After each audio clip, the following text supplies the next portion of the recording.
Veg chilli சிக்கா வீட்ல மிச்சமா இருக்கிற தோசை மாவு வச்சு ஒரு அருமையா அல்டிமேட் டேஸ்ட்டோட ஈஸியா ஒரு ஸ்நாக்ஸ் எல்லாருக்கும் புடிச்ச மாரி எப்படி செய்யுதுன்னு பார்க்கலாமா? தவால எண்ணெய இது மாரி ஸ்ப்ரெட் பண்ணிட்டு, தோசை மாவ இது மாரி சின்ன சின்ன தோசையா அழகா ஒவ்வொன்னா ஊத்திட்டு, அது மேல சில்லி ஃபிளாக்ஸ் நல்லா தூவிக்கங்க.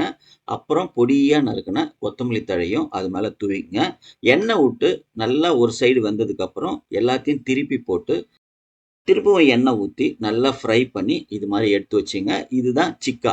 ஒரு பான்ல எண்ணெய் ஊத்தி, 2 பொடியா நறுக்குன வெங்காயம், கருவேப்பில, பச்சை மிளகாய் நல்லா வதக்கிட்டு, அதுக்கப்புறம் இஞ்சி பூண்டு பேஸ்ட்டு, கொஞ்சம் மஞ்சத்தூள் போட்டு, பச்சை வாசனை போற வரைக்கும் நல்லா அதையும் வதக்குங்க.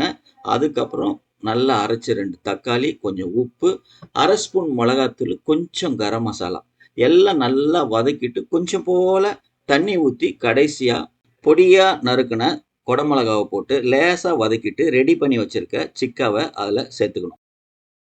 அதுக்கப்புறம் நல்லா அத ஃப்ரை பண்ணி விட்டுருங்க. நல்லா ஃப்ரை ஆனதுக்கப்புறம் பொடியா நறுக்குன கொத்தமல்லி தழைய தூவிட்டு, சுட சுட எல்லாருக்கும் கொஞ்சம் கொஞ்சம் குடுத்தீங்கன்னா, உங்களுக்கு கொஞ்சம் கூட மிஞ்சாது. அந்த அளவுக்கு செம்ம டேஸ்ட்டா இருக்கும். செஞ்சு பாருங்க, சாப்பிட்டு பாருங்க. சந்தோஷமா இருங்க.